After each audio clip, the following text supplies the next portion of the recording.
that there is a chance they could be locking in EXP laners, but I feel like that gives off too much. So mid laner is most likely. And here we go. There we go. Farsa already locked in the artillery mage to make sure that Valentina, you want to steal my ult? I'm going to punish you for it. Not really popular here, Farsa in M4, but sometimes fits up. And there you go. The ban towards Yuzong, a very critical ban. They're realizing that Farsa is very vulnerable if the Yuzong is on the opposing side. But Echo responds with a rather quick ban as well. And that Harith. Now, what do you think about Harith, Gideon?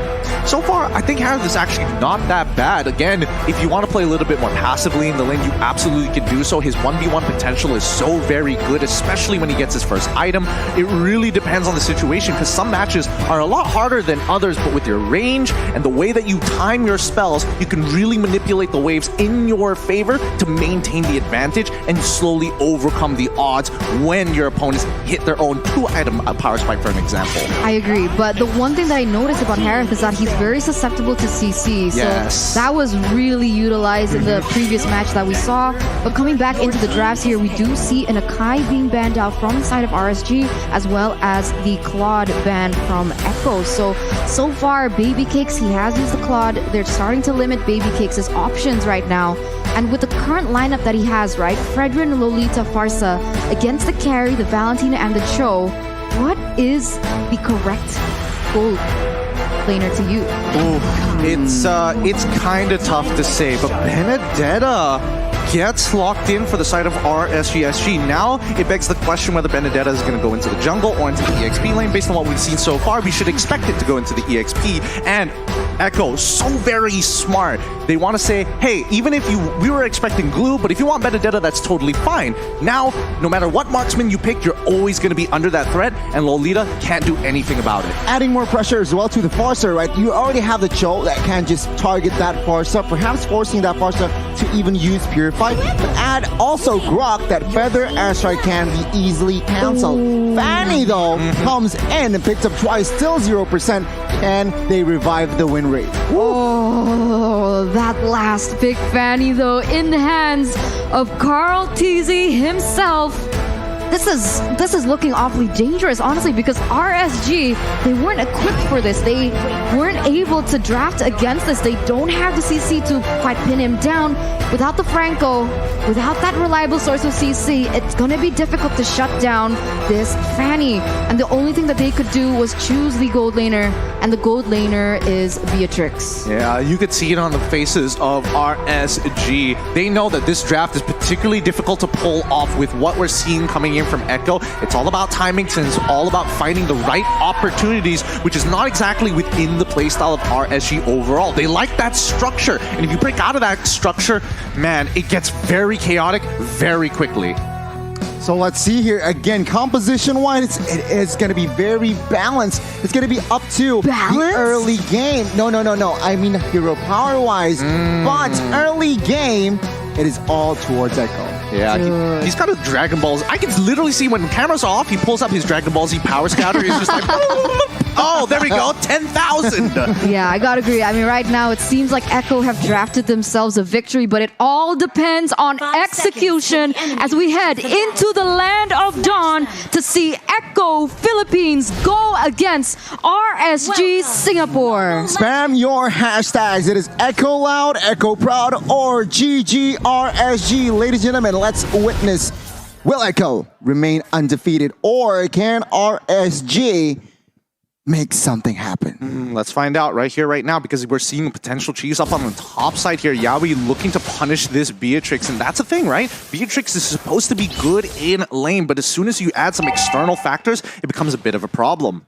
Let's see here already. Spell checks. Yeah, 505 on that Farsa is somehow forced to use that Purify, but Echo, they're feeling confident, they're feeling aggressive. They are going to use 4 flickers.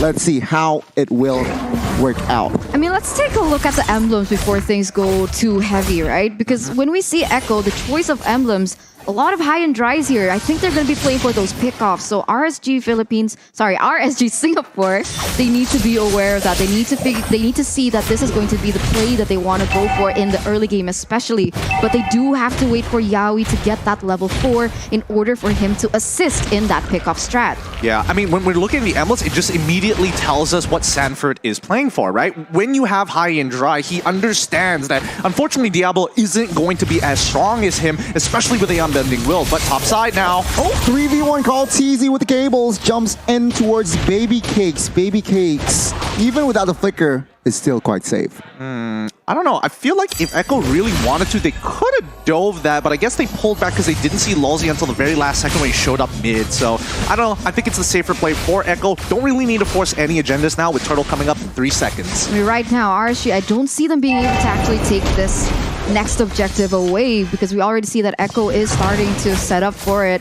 Ray in the vicinity, trying to open up the map. But what's happening bot side? Sanji forced the flicker, but first blood will fall to the hands of RSG. Can they steal this one? 4v3, Nomian Blast will not be able to connect as Call TZ will find the first turtle. Echo equalizing a kill for the turtle. Now, but that was the thing that I was so concerned about. I think I've said it over and over that they don't have anyone, one, to pressure Carl TZ in the jungle. Because usually when we see an assassin being used, we see someone like the Masha or the Hilda to be able to deny those rotations.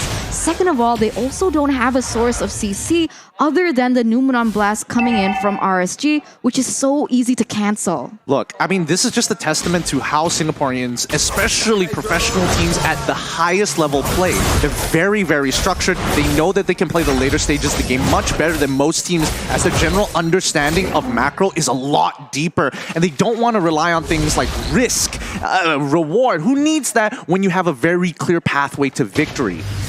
They don't like the gamble, it seems like, but minute number 3, Benny QT has secured the first item, Corrosion Scythe. And take a look at the emblem here, Gideon. Anything significance, perhaps? Well, other than Sanford's high and dry, he could have picked up Weapon Master if he wants to, but at this stage of the game, I mean, he knows his matchup against Diablo is going to be heavily in his favor for the majority of it. It's a wet noodle fight, right? Cutthroat on towards 505, and he goes down immediately. Echo, with the early game potential that they have, seems like now they are controlling the tempo. Yeah, they already have that benefit. Oh my god, Yaoi goes in! Jack Kundo flicker connects, and we can see here an all-out brawl. Call TZ jumps in with the cable. Sanji picking up a kill. RSG retreating right now. Lulzy might be next here. No commitment just yet. Echo with the intelligent engage and disengage. That must be so frustrating, right? Because RSG, they're betting on the Numenon Blast, whereas Echo, they have Yaoi to work around to initiate, but they also have that beautiful follow-up coming in from Sanji, but Diablo, he's gonna be taken down. Goodbye, Diablo. And that's why you take high and dry. No, we were literally on this. We were going to say the exact same thing. I was hoping you were going to commit to that, right? The high and dry makes all the difference here. If you had Weapon Master, it probably wouldn't have the same effect. Second neutral objective will be secured comfortably by the hands of Echo. Again, RSG, they are behind on rotation, so they need to find something to equalize. Okay, so pickoffs for Echo right now. The neutral objectives so far have also been dominated by Echo. RSG, when will it be the time for them to turn online and find that power spike that perhaps they haven't found yet here in the 5th minute? Well, all of it is dependent on both 505 and Baby Cakes, who are supposed to be the ones who can actually pull them towards the later stages of the game. But let's see, because Lulzy has a lot of work to do. He can only be in so many places at once. Yeah, you can see your top side already. 3v4, perhaps potentially 5v5. Call TZ jumps in. Cutthroat connects, but no, not enough damage just yet. RSG pulls back. I see the fact that Baby Cakes has been pressured quite a lot, but he's not that far behind in terms of that level gap. So it's very interesting to see what the items say, but Oh, he lands it! Oh my god, the stun, everything goes down. Call TZ, RSG. Top. Find the equalizer, in particular the top side. Flicker pops. My goodness, Baby Cakes with the 1 HP retreat. And we can see here already the bolt roamer is just punching bags. But okay, let's see. Conceal on towards the purple buff. Ray trying to steal that orange buff. Wave Dragon connects. Not enough damage. As Call Teasy with the retribution. But Call Teasy takes down Lolzy. Finds the double. No, Benny QT will pick up the kill. So again, Echo with the control of their jungler. That's really unfortunate for RSG. They had a really good idea. They knew that the purple buff was going to come up. They wanted to get a punish specifically onto Carl Teasy, but unfortunately, Echo had the foresight to understand that RSG wants to go for the punish, so instead they go for the counter engage, and the G Kundo specifically on Lolzy to deny it. Beautifully done. Kundo Flicker connects on towards Baby Case here, top side. They are looking for the collapse, but it seems like RSG is on time to defend. Lolzy trying to open them up the map. Oh, we have Dragon Benny QT with the shurikens, jumps in, and Carl Teasy to clean it off. Turtle now open 5v4 RSG. Is this the right move? Yeah, I feel like they should just let this go. Third turtle, Carl Teasy looks to secure this. Let's see. But remember, it's Echo not having those really important utilities in their ultimates. But here we go. Another engage coming from Yaoi. Well, what's Baby Cakes? Baby Cakes got the turtle. He stole it on the nose of Carl Teasy. What is going on as RSG finds the equalization? And the turtle get in. Yeah, that's just unfortunate. I was shocked for a second. I couldn't believe that Baby Cakes actually got that, but that's great for RSG. Just look at this lead that Echo has, right? They want to be at least 5K by this point. Wave Dragon, 3v1 Diablo caught off guard there. And it seems like Echo will find the first tier turret bot side. And now RSG, they are looking for an equalization, but what can they do? Well, you can expect that, Carl Teasy is going to look to make the aggressive play, but overall, RSG, if they have to sacrifice objectives, so be it. They still need to scale. That is their objective, right? Because Farsa is going to make Benny QT's life so very difficult, and the second question is whether or not Lolzy can actually handle Sanford, and on paper, it should be a no as long as there's a wall.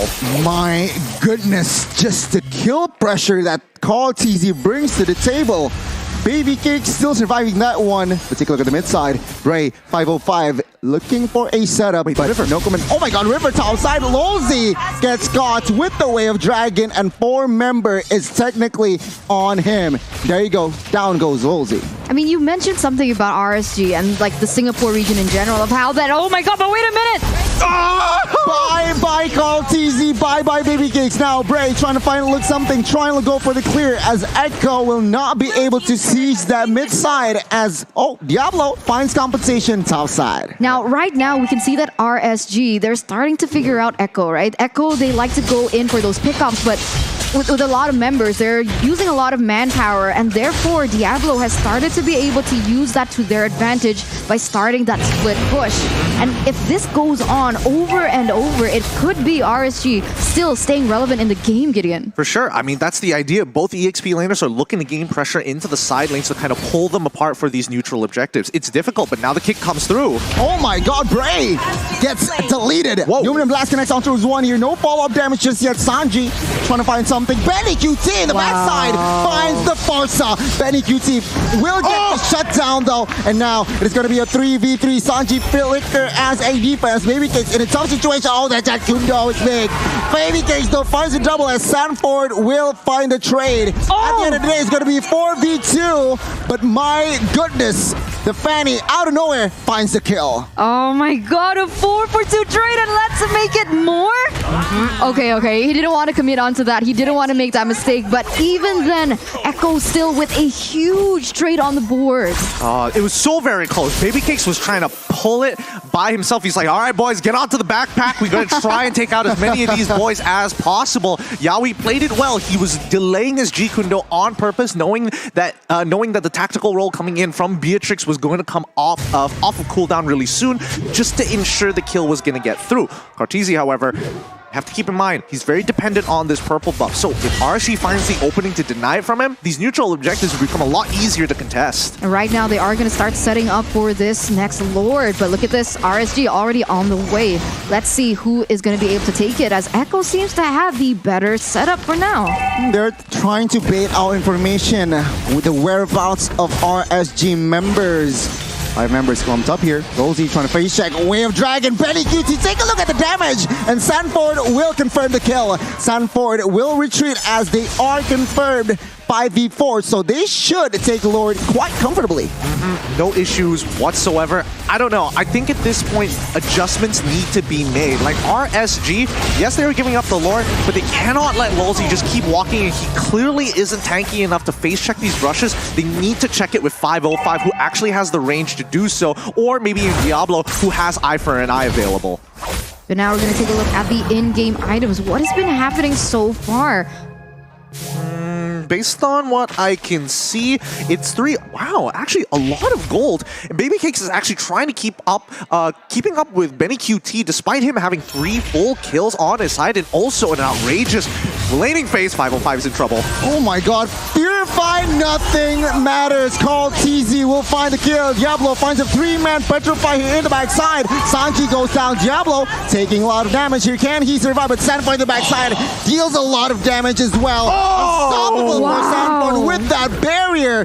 What the heck, Echo? They are just running everything full throttle. They have so much kill pressure here. It's insane. Did you see how they did that team fight? They actually split. You could see that Sanford was pressuring that backside. 505 went down. Baby Case was being pressured. And at the end, the damage dealers, the main carries from RSG, they didn't have an answer to that.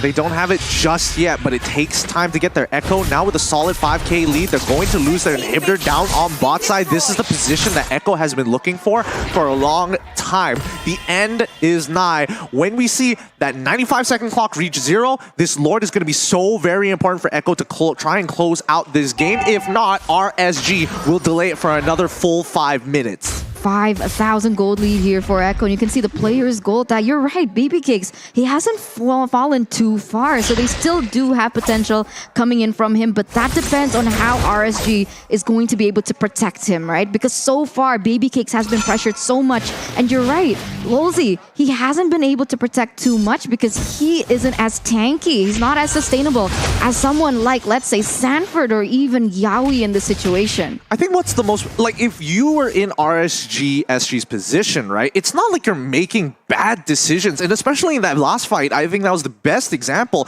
You were making all the right calls, you were looking and targeting all the right people, but Echo, oh yes, Yaoi, he was able to get the Shunpo to dodge the stun. Oh, and even Sanford dropping the wall at 1 HP, holding it off to wait for his opponent to turn the corner so he doesn't expect it. They're just getting outplayed. It's not like SG is making bad choices. I mean, we can see here Echo already somehow establishing a healthy amount of gold lead, but what I do really want to point out is their mechanics, their macro is also very on point. Sanford here being everywhere, disgusting. Take a look at this barrier delay. Wave manipulation, the beauty of Grok. Not a lot of heroes can do that. But so far, I think RSG now taking position up on towards the Lord side. See here already moving on towards the Valentina, but it seems like Sanji still is too slick. RSG has given up position though. Echo, can they capitalize on this? Yaoi on the conceal will not find anything just yet. Oh, this is scary because Echo, they have Yaoi, they have Sanford, and they have Sanji to work with. So when they group as 5v5, Echo will definitely have a better chance, but here we go. The fight for the Lord. Numenum Blast from Valentina finds Bray. No fall damage just yet, but Lolzy here will not find the right connection as well. RSG, they are resetting here, 13,000 HP. They need to make a choice right now. I mean, the minions are pushing in into their base. They're going to get backdoored by Call TZ if they don't choose now. Oh my god, Call TZ, will they read this? Junpo tries to delay, but no, my god, 505 trying to fly. Sanford, Yaoi goes down, but Call TZ in the backside. Benny QT, the base Echo outplayed RSG. Echo remains undefeated. Upper bracket secured with a beautiful, beautiful split push by Benny QT as well as Carl TZ. Congratulations, the Philippines. Very unfortunate for RSG in that moment, but my god, Gideon, how did you see that? Anger, nightmare. That's exactly what this is. You don't want to see that happen, and they were purposefully delaying this Lord for that to happen.